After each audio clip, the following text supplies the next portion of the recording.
In 1965, when I was 8 years old, I went into Hollywood with my family to the Cinerama Dome to see It's a Mad, Mad, Mad, Mad World. I thought it was an enormous theater. I got a box of Milk Duds. It was twice as big as the box I usually ate at the Saturday afternoon matinees at my local movie theater in Tustin. I started doing that in the second grade, the 64-65 school year. Eating candy and watching Bomba the Jungle Boy. Tootsie Rolls, Abba Zabbas, Red Hots, plain and peanut M&M. The wax lips with the juice inside, and there was this chocolate. It came in a cardboard cylinder, very expensive, like 50 cents. Not that much. Called Flick. I think it was from England. So anyway, we went into Hollywood. If I was going to do a remake of It's a Mad, Mad World, this is how I would do it. Started out with 4 cars. Car 1 was Milton Berle, Dorothy Provine, and Ethel Merman, the mother-in-law, in the back seat. Car 2, Sid Caesar, Edie Adams. Car 3, Buddy Hackett and Mickey Rooney in a Volkswagen Bug convertible on their way to Las Vegas. And Car 4, Jonathan Winters in a truck. So, for Car 1, well, it would be nice if Jerry Seinfeld and Julia wanted to do it and meet up with the other cast members from Seinfeld on the road. But what about the mother-in-law?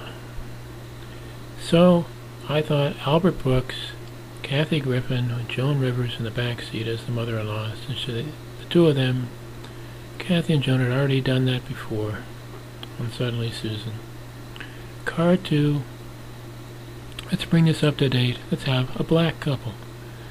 So, Chris Rock or George Wallace and Whoopi Goldberg.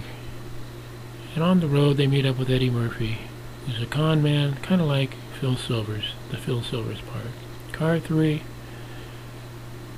a lesbian couple, Ellen DeGeneres and Susan Westenhofer, if that's still her name, if she's still here. I haven't heard anything about her lately. They're in an SUV on their way to the Colorado River, or Las Vegas too. They got gambling down there, with a white water raft attached to the roof. I didn't want to say strapped on. Car 4, George Lopez. There's a running gag throughout the movie. He's always saying obscene things in Spanish, and the subtitles are English euphemisms. So he's singing to the radio. So anyway, who would we pick for Smiley Grogan? The guy who drives the car off the cliff. So, gradually, Susan Westenhofer and Ellen meet up with the remaining cast members from the Brady Bunch. Barry Williams doing his Johnny Bravo character on his way to Las Vegas for a gig. That's a showbiz term. Then Mike Lookinland, who's the other guy who played Peter? I don't remember. And eventually they all, whatever ones are left, are all beat up. Lawrence Henderson, and Ann B. Davis may still be here, I think. I know Robert Reed died in the 90s. Somehow they get into a warehouse or something where there are all these security cameras. There's 9 security cameras, all arranged just like the 9 squares in the intro to the Brady Bunch. The security guard is Tommy Chong. He's stoned, and he's watching the Brady Bunch, and he sees the 9 faces on the screen looking at each other, and he thinks he's smoked too much pot. So anyway, he goes down there and he points his gun at him, and somehow he gets involved, and he ends up in the park in Santa Monica. Before this, you have the scene where the little Indian boy tries to help Phil Silvers cross the river, and the car sinks. So we reenact that scene with Ellen and Susan, and the SUV is sinking. They try to drive through it because, hey, we got 4-wheel drive. What do you think? We got four-wheel drive. We can do it. The car is sinking. They climb out the window. They pull out a knife and they cut the luggage straps. And now they're in the raft. And they say, "Where's the paddle?" They look back at the car. It's in the car. The car goes underwater. Then they turn around and they look ahead. Oh my God, rapids. Somehow they survive that, and they end up in Santa Monica too, of course. George Lopez ends up down there with his Mexican buddies, and there's a whole bunch of lowriders winding their way up the hill to the park. He meets up with Cheech Marin so that we can have a reunion of Cheech and Chong in the park. Whoopi somehow gets separated from her husband and shows up at the park on a Harley wearing her Sister Act outfit. And they look at each other and she says, "It's a long story."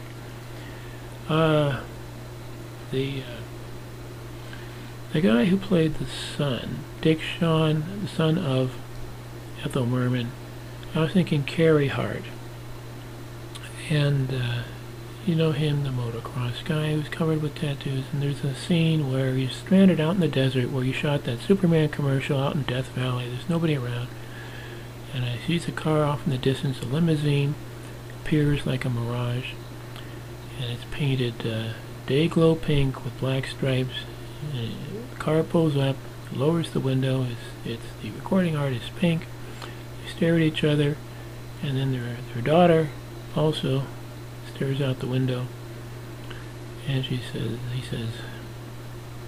"How about a ride?" And she says, "You're too dull for me." The window goes up, and she goes down the road. Eddie Murphy, I don't know. George Wallace and Chris Rock, I don't know. I don't have anything there. So they get to Santa Monica. And the guy who should play Culpepper, the Spencer Tracy part, that should be Steve Martin. And he throws his hat out the window, it lands in the street, and Jerry Lewis runs over it, just like he did 50 years ago. He's still driving around in a convertible. Hopefully we can get Jerry before he passes away. That would be great. They get to the park in Santa Monica, and Steve has the money, and then they have this long chase, and they're up on the fire escape, and they're all fighting over the money. The suitcase bursts open, and all the money goes flying down to the people. Now they're on the fire truck ladder. One by one, they get thrown off. Ellen gets thrown into the window of a church, a big stained glass window where Christ is crucified, and she's, flying through the air that way after she gets thrown off the ladder, and crashes through the stained glass window and lands in the lap of the two guys from Will and Grace who are having a gay wedding. I don't know who the preacher would be. Let's see.